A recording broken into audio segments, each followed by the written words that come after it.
नमस्कार ओडिशा एग्जाम रे पुणी थे स्वागत। नुआ वैकेंसी आसी उत्कल बालाश्रम रिक्रुटमेंट 2024 एथिरे आमे देखिबा 8टी डिफरेंट पोस्ट रही डिफरेंट 8टा पोस्ट रही कौन कौन पोस्ट देखि नबा।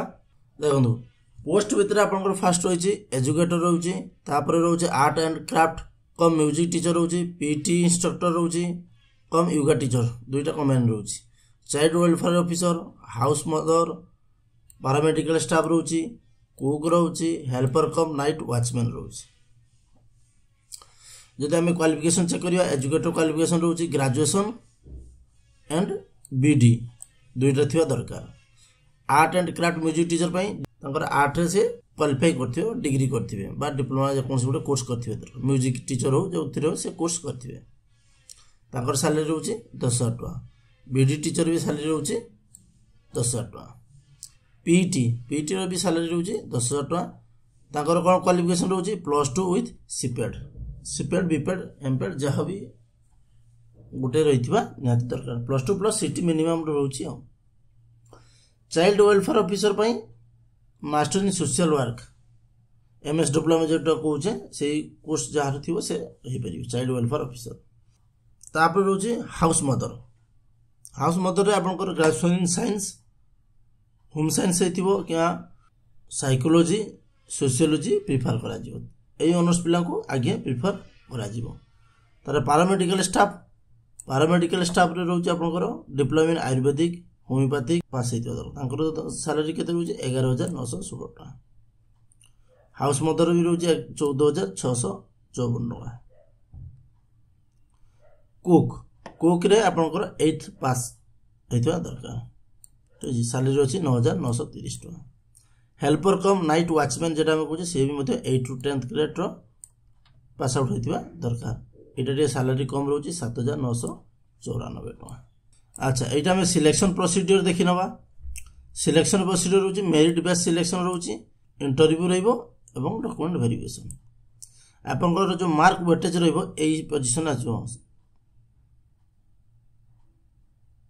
जदि आपन पाखे एक्सपीरियंस नथिले भी जॉब हो पारिबो किंतु जदि एक्सपीरियंस थिबो ताले एटा आपन गोटे 10 मार्क गोटे ऐड हो जिवो टोटल 100 रु जे मार्क रखिबो से जॉब टी पाइबो जे अधिक मार्क रखियो से जॉब टी पाइबो।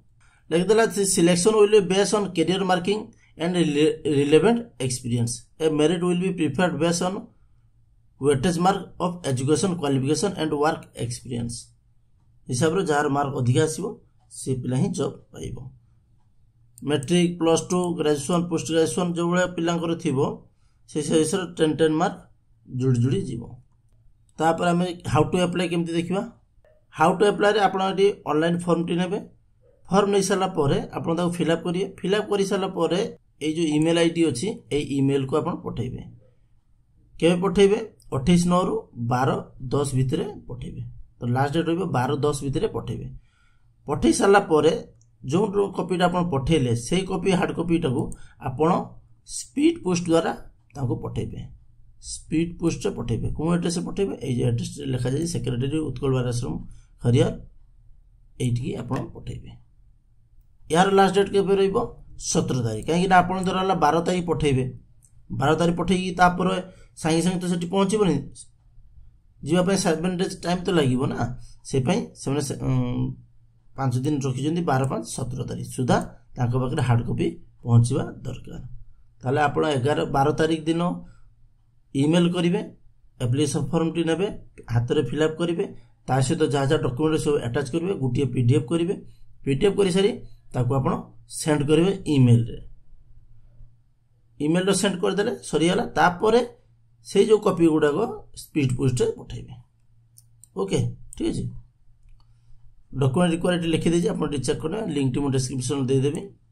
एलिजिबिलिटी क्राइटेरिया तो आपको कहीदेली बाकी डिटेल्स एलिजिबिलिटी क्राइटेरिया हाँ गोटे न्यूज खराब न्यूज रहा पोस्ट सब गोटे गोटे पोस्ट रोचे वैकेंसी मात्र गोटे गोटे रोचे चेक करें पोस्ट एजुकेटर कौन कौन डिटेल्स रोचे एज रोचे एक्सपीरियंस रोचे एक्सपीरियंस न रही भी हम कि जो मैंने सिलेक्शन करेंगे जो पिला एक्सपीरियंस आगे प्रेफरेंस देदेवे।